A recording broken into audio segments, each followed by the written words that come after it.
Question 2 on microeconomics, and our question is 40 marks, requires you to spend on average 30 minutes on the question. So in terms of our first question, list and two factors affecting a supply.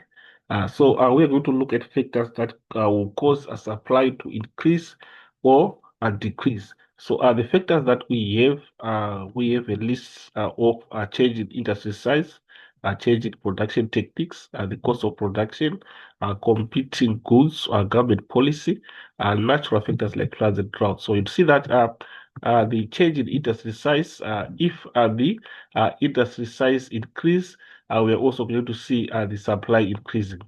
If the industry size decrease, the supply will also decrease. So in terms of change in production techniques, if we have a new production techniques, we are going to have the supply increasing as we are going to produce more, and supply will increase. And also in terms of the cost of production, if the cost of production increase, it means it's more expensive to produce. So obviously the businesses will contract their production so that they reduce production so that they face less cost of production. So supply will decrease.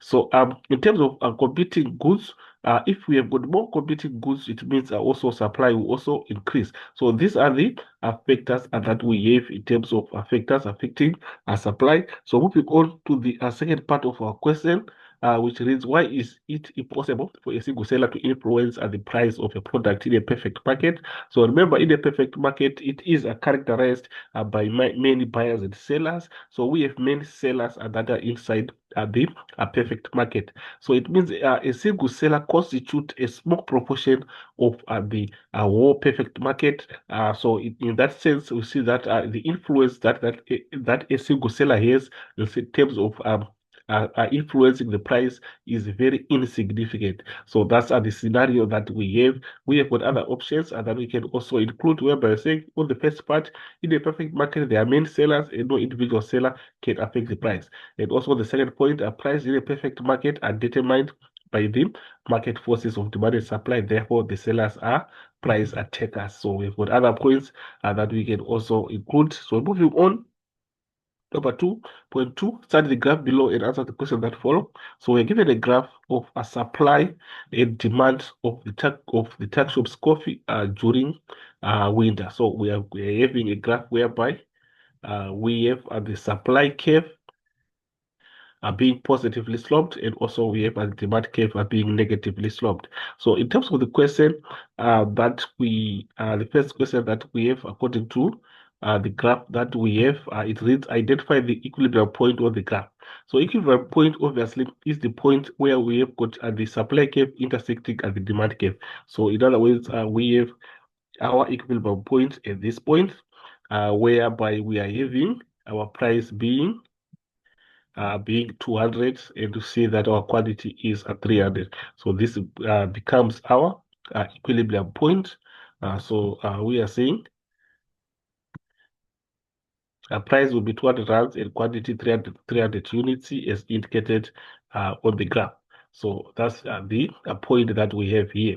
So I'll go to the next part. What is the relationship between price and quantity for the supply curve? So you see that this is our supply curve, and we see that um, if price increases, so for example, increases from 100 to 200, we are going to notice that the quantity will also increase um, from 100 to if you check, we have got an increase from 100 to 200. So the supply when it increases to 200, when the price increases to 200, supply will increase to 300. So we see that there is a positive relationship that exists between the price and supply. If price increases, the supply will also increase. So we go to the next part whereby uh, how will technological advances affect supply? So if you are saying if we have got technological advances, we are going to see supply increasing as we are going to have more modern and better ways of producing. So we'll move on to the explanation that we have according to our question, whereby we're saying how will technological advances affect supply? Technological advances will cause supply to increase because producers can produce more in a shorter amount of time. And then in terms of our 2.2.2, what is the relationship between price and quantity of the supply curve? The higher the price, the higher the supply, and vice versa. So that's the response on that part. Then moving on to the next question, set the law of demand. So the law of demand, we know that it shows the relationship that exists between price and quantity and demanded. That is when a price increases, we are going to see that quantity demanded will fall. So that's what the law of demand explain. So it explains a negative relationship whereby we are saying when price increases, quantity demanded will fall. So we try to see according to other section, the law of demand is the lower the price, the higher the quantity demanded will be, and vice versa. So basically, that's what we have, and that also explains the negative relationship or the inverse relationship that exists between price and quantity and demanded. So we move on to the next question.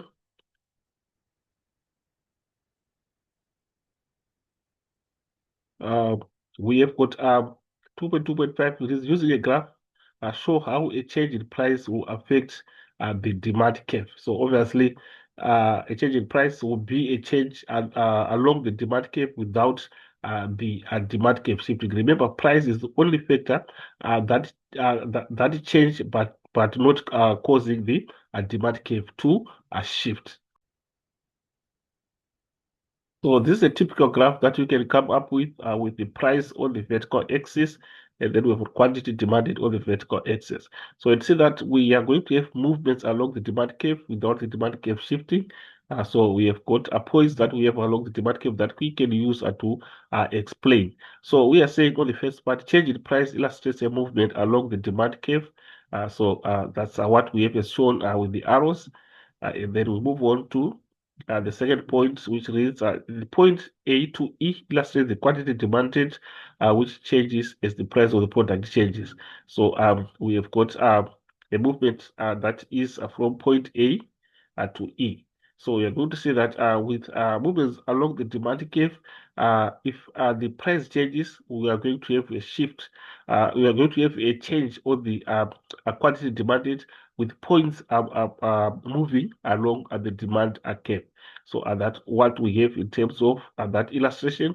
So the next question reads, identify the government official who is responsible for implementing the minimum wage. So you see that the government official who is responsible is the employment and labor minister. The employment and labor minister is the one who is responsible. Then we go to the next question, name one of the labor unions in South Africa. So you see that all these examples of labor unions that we have, we've got NUMSA, CWU, and then we've got the DINOSA and other also labor unions that we can also include. So with that, we move on to the next part of our question, whereby it reads, explain what a minimum wage is. And we know that a minimum wage is a wage rate that is set above the equilibrium point. And obviously, it is set to protect the workers. So we're saying a minimum amount of money to be paid to a worker for a day's work. That is minimum the minimum wage. And we go to the next part. How will the new minimum wage affect the supply of labor? So we're going to say that the minimum wage is the wage rate that is going to be above the equilibrium wage rate. So obviously, it's going to be a higher wage rate. So it's going to encourage or attract potential workers to offer their workforce. So in that case, we are going to have an excess supply being created. So we're saying the increase in minimum wage will encourage more citizens to work as they can now earn more money. And then more people will want to work, and this will create an oversupply of labor. So this is the scenario that we have in terms of a new minimum wage. Then 2.3.5, why would the government introduce a minimum wage? And obviously, we have said its main aim is to protect the workers. So the first part is that to improve the standard of living of certain workers, such as farm workers, domestic workers, etc. And then second point, to address the problem of income inequality in the country. So basically, the issue of addressing the problem of income inequality is to close the gap between the rich and the poor, so that we don't have a huge gap that exists between the rich and the poor, as the unemployed will get employed. So, and then also those that are earning low income will also will increase their income. So basically, that's what we have on that part. Then our next point, to prevent exploitation of workers by their employees, and then to ensure that workers are able to provide for the basic needs of their households. So these are the points that we have from 2.3.5. So moving on to the next part of our question. So 2.4 is, with the aid of a graph, discuss consumers in different scale. Discuss the uh, consumers in different scales for beef and chicken. So this is what we have, and then this is a representation of the indifference curve. Remember, the indifference curve is a curve that shows a different combination of products that have the same as level of satisfaction or the same level of utility. So this is typically what we have. So you're going to see that our indifference curves do not intersect. They do not intersect. They only show at different levels of consumer satisfaction. So in that case, now in terms of now when we have more than one indifference curve being shown on the same graph, it indicates an indifference map. And in terms of characteristics of indifference curves, uh, we have the first one, which is saying always down sloping and negatively sloping. That is, the curve is down sloping. And then also higher indifference curves are preferred.